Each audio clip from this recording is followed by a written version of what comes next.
69,000 शिक्षक भर्ती के भाई बहनों को नमस्कार।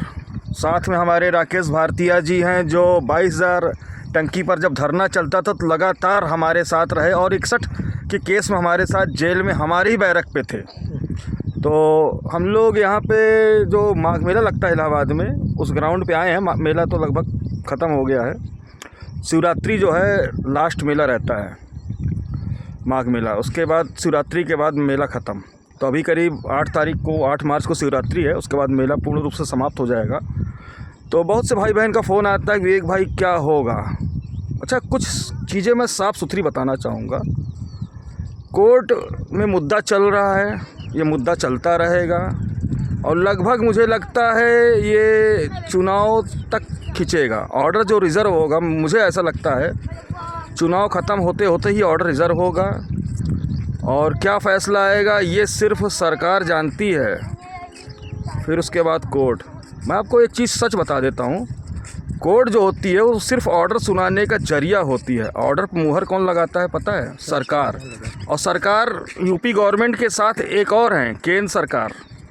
इन दोनों की मुहर से ही ऑर्डर आता है और वो ऑर्डर फिर हम लोगों तक आता है, अभ्यर्थियों तक पहुंचता है।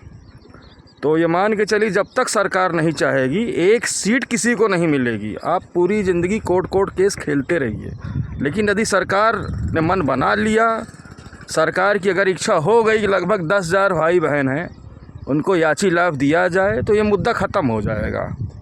और सरकार से भी मैं कहना चाहूँगा कि पूर्ण समायोजन से तो बेहतर मुद्दा है। पूर्ण समायोजन आपको 40 से 50,000 सीटें देनी पड़ती, वैसे 10,000 देकर आप मुक्त हो जाएंगे। और इतनी सारी विसंगतियाँ हुई हैं, ये विसंगतियाँ दूर कैसे होगी बताइए?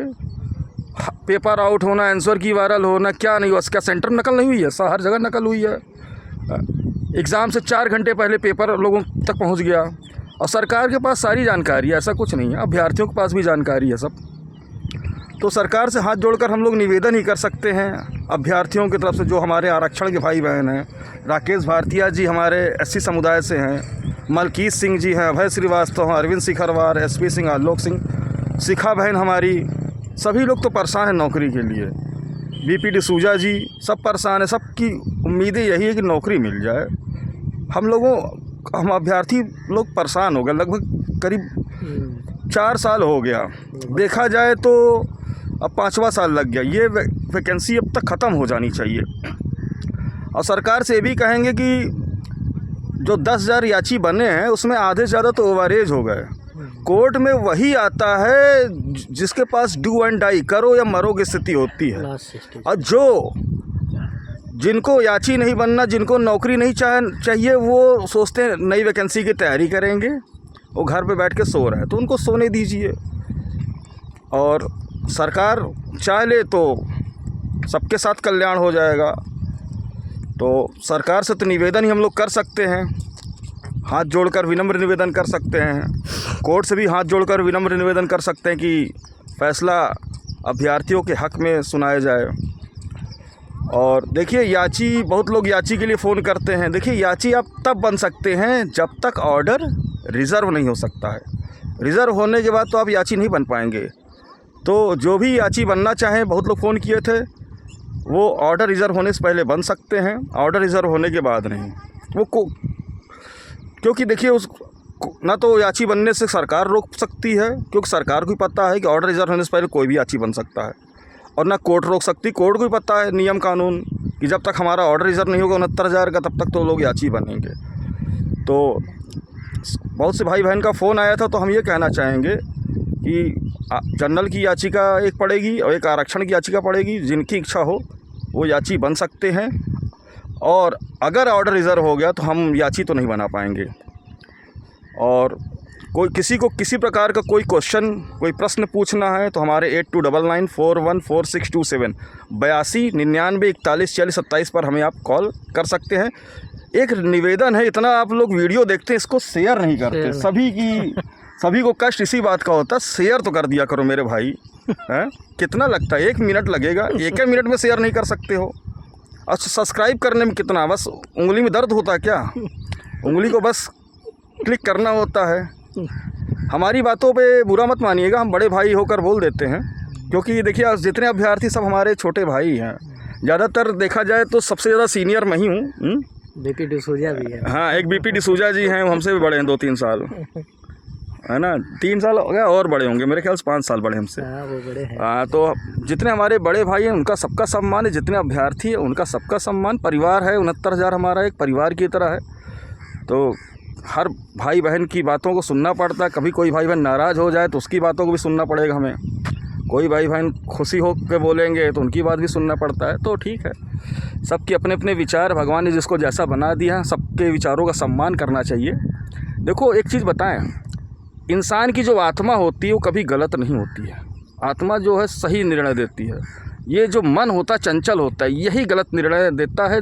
मन के वशीभूत होकर ये आदमी गलत कभी बातें बोल दिया, गलत बातों से अपशब्द बोल दिया तो ठीक है, चलता रहता है ना।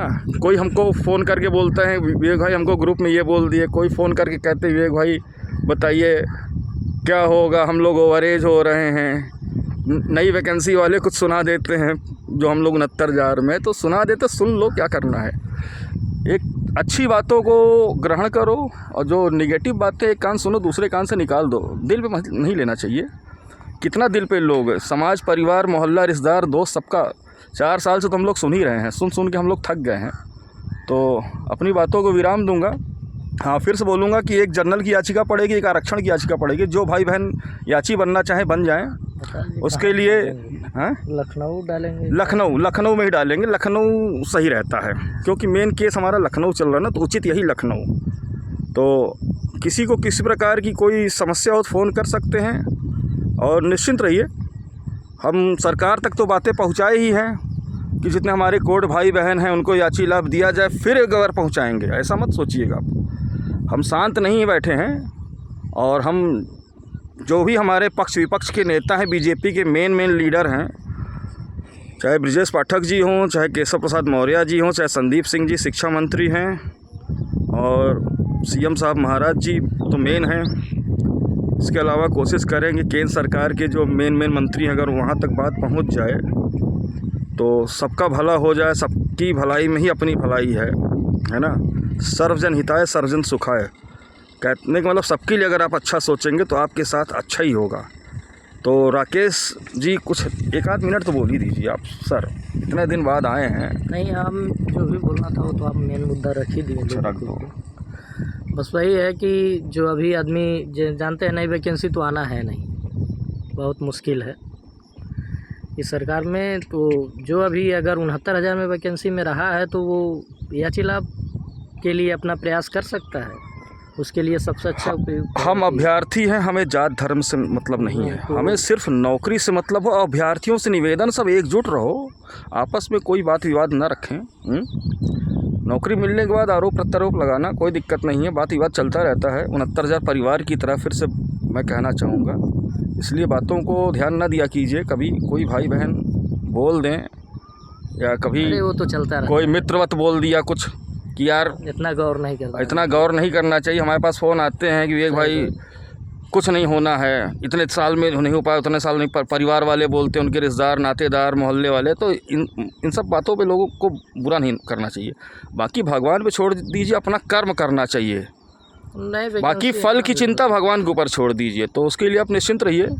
नेक्स्ट वीडियो में फिर मिलूँगा, तब तक के लिए धन्यवाद, नमस्कार, जय हिंद।